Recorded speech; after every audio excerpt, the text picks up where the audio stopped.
Tetapi sebelum saya membahas tentang bagaimana lalu konflik yang berdasar pada beragamnya kelompok-kelompok sosial yang ada di masyarakat, terutama di Indonesia ini, saya mungkin memulai dulu dengan menjabarkan sedikit tentang apa sebenarnya multikultural dan multikulturalisme. Ya, jadi apa itu multikulturalisme? Ini adalah definisi multikulturalisme. Jadi multikulturalisme adalah kepercayaan yang menyatakan bahwa kelompok-kelompok etnis atau budaya, jadi bukan hanya sekedar kelompok etnis, dapat hidup berdampingan secara damai dalam prinsip coexistence yang ditandai oleh kesediaan untuk menghormati budaya lain. Jadi kalau teman-teman perhatikan, maka yang menjadi kata kunci di sini adalah prinsip coexistence atau berdampingan. Nah, prinsip utama multikulturalisme tentu saja adalah accommodating diversity atau mengakomodasi keragaman. Artinya dalam konteks mengakomodasi keberagaman ini ada interconnectedness atau keterhubungan. Sebelumnya Mbak, oke. Tanpa perlu kehilangan unit-unit konstituen yang menjadi bagian dari satu masyarakat itu atau satu budaya dalam proses pembentukannya. Dan tentu saja kalau saya di depan tadi berbicara tentang kelompok-kelompok minoritas yang menjadi kajian multikulturalisme, bukan berarti lalu multikulturalisme ini tujuannya adalah promosi minoritas. Bukan hanya itu, gitu ya. Tetapi kreasi masyarakat, penciptaan masyarakat di mana keberagaman itu diakui.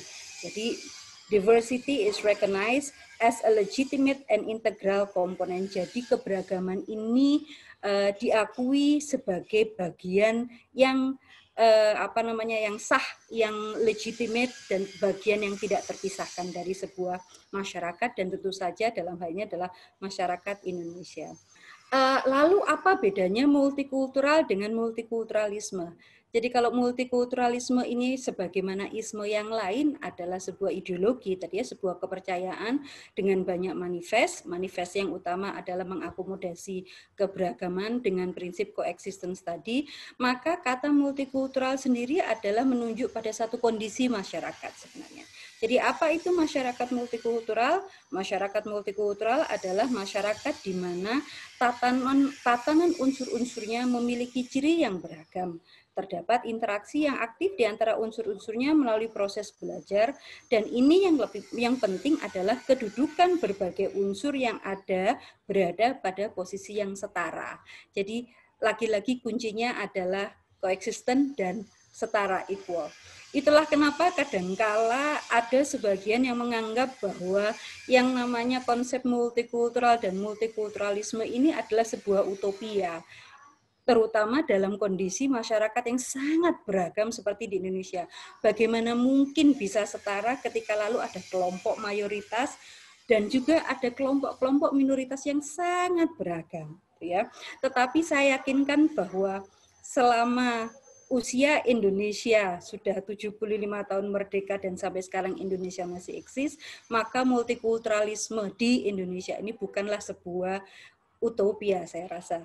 Sehingga lalu yang lebih penting lagi bagi Indonesia adalah multikulturalisme ini tidak hanya sekedar realitas sosial, tetapi juga harus ditransformasikan menjadi bagian dari ideologi. Tadi Christine sudah sempat menyebut tentang Bhinneka Tunggal Ika sebagai semboyan kita, slogan Indonesia Unity in Diversity, dan saya rasa dalam tataran yang sangat formal Indonesia sebenarnya sudah memiliki bekal untuk bisa mengadopsi multikulturalisme sebagai sebuah ideologi. Yang lebih penting dari konsep multikulturalisme adalah budaya itu sendiri, gitu ya. Jadi saya ingin menekankan bahwa budaya dalam kata multikultur ini adalah budaya yang sifatnya luas, gitu ya. Dan karena sifatnya luas, maka ketika lalu kita kaitkan dengan komunikasi, budaya ini adalah konteks di mana proses komunikasi itu berlangsung. Ya, karena komunikasi yang sifatnya ubiquitous ini artinya serba ada, kita tidak pernah tidak berkomunikasi, maka tentu saja budaya di sini bukan hanya sekedar etnisitas, bukan hanya sekedar merujuk kepada ras, bukan hanya sekedar merujuk pada bahasa atau kesenian dan lain sebagainya, tapi keseluruhan. Jadi totalitas pemikiran, pengalaman, pola berperilaku, nilai-nilai, asumsi-asumsi tentang hidup, itulah yang disebut dengan budaya. Ya, inilah yang kadang yang kita sebut sebagai sebuah bahkan bisa kita lihat sebagai sebuah identitas menurut Collier dan Thomas, bahwa kita selalu sebagai makhluk sosial memiliki naluri untuk berafiliasi pada itu tadi, pengalaman perilaku tertentu, konsep-konsep, nilai-nilai dan lain sebagainya, ya. Sehingga apa saja lalu budaya yang dimaksud dalam konteks multikultural dan multikulturalisme? Semua hal gitu. Kalau teman-teman lihat di sini, mulai dari bahasa tentu saja dan gestur, gitu ya, agama, filosofi, nilai, bagaimana kebiasaan keluarga, rekreasi, makanan, pemerintahan, pendidikan dan sistem komunikasi, sistem ekonomi, semuanya adalah budaya, karena ini adalah pengalaman, pola pikir, nilai-nilai yang kita adopsi semua, dan itu bahkan bisa menjadi identitas kita. Jadi kalau begitu, kenapa ketika kita berbicara tentang sekian banyak culture, komunikasi itu berperan sangat penting, dan nanti ujung-ujungnya adalah bahwa saya personally melihat semua konflik yang ada di Indonesia ini, dan terutama konflik multikultural, sebenarnya muaranya adalah pada permasalahan komunikasi, gitu ya. Jadi saya bahas di sini adalah bagaimana sih sebenarnya relasi komunikasi dan budaya itu sendiri. Alfred Smith mendefinisikan budaya adalah kode yang kita pelajari dan kita bagikan. Sementara untuk mempelajari dan membagikan itu kita butuh komunikasi, ya. Dipertegas lagi oleh Godwin Chu yang mengatakan bahwa every cultural pattern and single act of social behavior involves communication.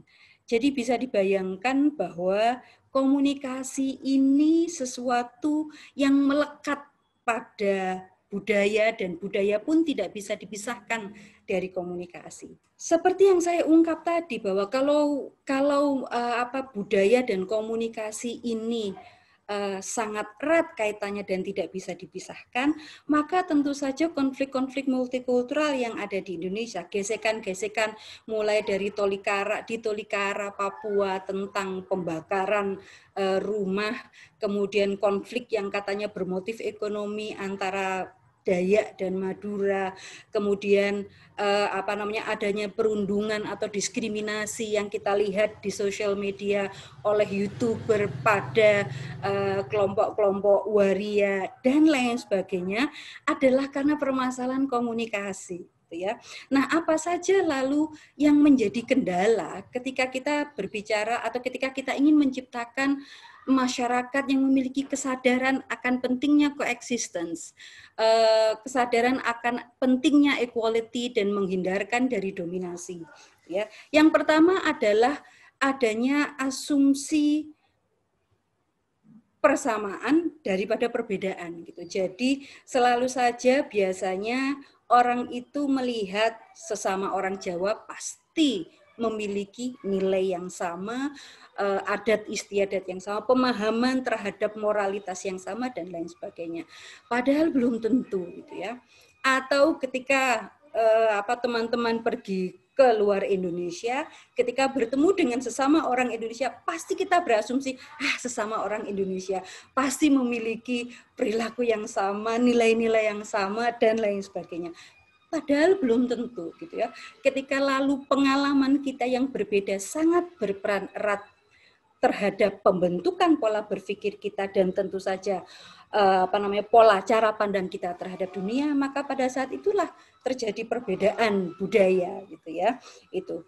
Lalu disinilah peran bagaimana kita melihat identitas diri kita dan bagaimana lalu identitas itu dikonstruksi baik berdasarkan komponen seperti kelas, gender, etnisitas, ras, bangsa, dan negara. Artinya ada semacam upaya untuk berupaya untuk melihat unity instead of diversity dan difference tadi gitu ya.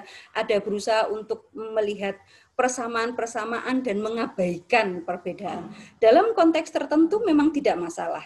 Misalnya dalam konteks nation state, kesamaan itu justru lebih jauh dikedepankan gitu ya. Tetapi mengabaikan perbedaan itu justru juga tidak baik juga gitu ya. Jadi inilah yang disebut dengan identity politics atau politik identitas, dan yang saat ini saya rasa 5 tahun terakhir ini kita sudah sering lihat di media bagaimana lalu identitas-identitas berdasarkan agama, berdasarkan ras, berdasarkan etnisitas ini bisa menimbulkan konflik yang bahkan kalau kita lihat sampai saat ini pun juga sedang berlangsung, ya, atau disebut hal sebagai politics of location. Semuanya bisa diproduksi dan direproduksi serta direkonstruksi, ya. Yang berikutnya adalah salah satu penyebab dari konflik multikultural ini adalah etnosentrisme. Apa itu etnosentrisme? Yaitu secara negatif menghakimi kelompok budaya yang lain dengan standar kelompok kita, gitu ya, dengan satu standar, gitu ya. Jadi saya bisa bilang bahwa Jawa itu pokoknya uber ales lah. Saya bilang Jawa tapi uber ales pakai bahasa Belanda. Uber ales artinya ya kita lebih lah, gitu ya. Kita itu lebih bisa menempatkan diri dan begitulah. Sehingga lalu ada yang satu istilah nggak Jowo. Itu kan artinya begitu ada yang aneh, begitu yang tidak sesuai, lalu Anda menganggap dia pasti tidak memiliki nilai-nilai sebagai orang Jawa. Begitu kan ya. Lalu dengan demikian lalu ada kesan bahwa kita percaya akan superioritas kelompok etnis kita. Itu yang saya katakan tadi, uber ales tadi bahasanya. Itu yang kedua tentang kenapa lalu konflik itu terjadi. Yang berikutnya, Mbak. Yang berikutnya adalah stereotip atau stereotypical. Jadi sebenarnya stereotip ini bukan sebuah kajian yang baru, karena sejak tahun 1922 Walter Lippmann ini memperkenalkan istilah itu, gitu ya. Jadi apa itu stereotip? Stereotip adalah penilaian yang dibuat terhadap orang lain berbasis pada keanggotaannya, gitu ya. Jadi yang namanya stereotip ini bisa negatif atau positif. Yang negatif contohnya ketika lalu saya bertemu dengan teman saya perempuan Sunda, tiba-tiba saja berdasarkan pengalaman saya, ada yang membisiki, ada yang selalu menceritakan pengalaman-pengalaman, dia bilang bahwa perempuan Sunda itu biasanya dia matre, gitu ya. Nah, itulah stereotip gitu. Jadi berdasarkan ya kita tidak menilai individunya seperti apa, tapi kita menilai individu berdasarkan kelompok etnisnya, gitu ya, berdasarkan tidak hanya etnis. Kalau ini yang saya contohkan etnis, berdasarkan ya di mana identitas dia kita sebut misalnya entah itu ini, atau tiba-tiba saja kita ngomong dalam konteks after post 9/11 misalnya, tiba-tiba saja dunia barat bilang bahwa whenever you are a Muslim you are can be convicted as a terrorist, begitu. Jadi Muslim equals to teroris. Itulah stereotype gitu ya, yang negatif. Yang positif tentu saja banyak, ya. Contohnya apa? Orang-orang Barat sepemahaman saya yang sangat cekak tentu saja, hanya berapa tahun saja tinggal di negeri, selalu bilang bahwa Indonesia ini orangnya ramah, gitu ya, peramah gitu. Tetapi ketika lalu saya sodorkan fakta bahwa pernah terjadi genocide tahun 65 misalnya, atau tetap saja ada konflik antar etnis, tetap saja di Papua tetap bergolak, tiba-tiba yang peramah menjadi pemarah, gitu kan ya. Itu contohnya stereotip. Jadi sekali lagi, stereotip itu bisa positif dan bisa negatif. Yang negatif tentu saja sangat berpotensi untuk menimbulkan konflik. Next, Mbak. Itu ya. Nah, efeknya apa? Efeknya adalah kita biasanya berasumsi terhadap sesuatu yang belum tentu benar, gitu ya. Jadi dalam kasus ini contohnya adalah ketika lalu kita melihat orang Papua, tiba-tiba saja kita berasumsi bahwa mereka pasti sangat primitif. Dari mana? Dari pengetahuan kita, terutama dari ketika lalu apa yang tampak pada kita, gitu ya. Wah, mereka memakai koteka dan lain sebagainya, berkulit hitam. Lalu tiba-tiba saja kita mengasosiasikan kulit hitam itu dengan darkness, kebodohan, uncivilized dan lain sebagainya, gitu ya. Atau yang kedua adalah kita memiliki asumsi bahwa sesuatu itu benar of any one individual, itu berlaku pada Mas. Pokoknya menyamaratakan. Pokoknya yang dari Papua pasti dia uncivilized, pasti lalu senangnya perang, pasti dan lain sebagainya. Yang Dayak juga begitu dan lain sebagainya. Padahal ini hanya sekedar stereotip dari pengalaman-pengalaman kita yang tentu saja sangat terbatas. Ya, inilah yang disebut dengan self-fulfilling prophecy. Apa yang kita percaya itulah yang akan kita dapat, gitu ya. You get what you wanna. You get what you wanna get. You see what you wanna see, gitu ya. Itu next, Mbak. Nah, jadi disinilah lalu sudah habis ternyata. Dari disinilah lalu pentingnya kita memiliki kesadaran multikultural bahwa ketika kita berada pada masyarakat Indonesia yang sangat beragam, maka tentu saja kita harus menghindarkan stereotip. Kita berusaha untuk tidak menempatkan diri lebih superior daripada yang lain.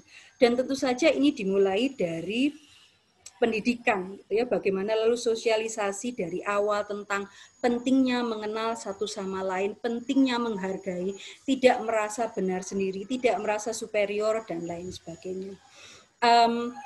Dan itu saya rasa penting untuk mulai bukan mulai tapi mulai diwacanakan lagi, karena saya yakin Bhinneka Tunggal Ika itu sesuatu yang sudah lama kita pahami, tetapi lalu kenapa Indonesia ini masih ada banyak konflik? Ya tentu saja karena kegagalan untuk mengadopsi nilai-nilai multikultural yang ada di Indonesia ini. Itu saja saya rasa. Saya kembalikan lagi, saya rasa nanti Pak Purnomo banyak melengkapi dengan kasus-kasus dan lain sebagainya. Saya kembalikan ke Mbak Christine selaku moderator. Terima kasih Mbak Christine.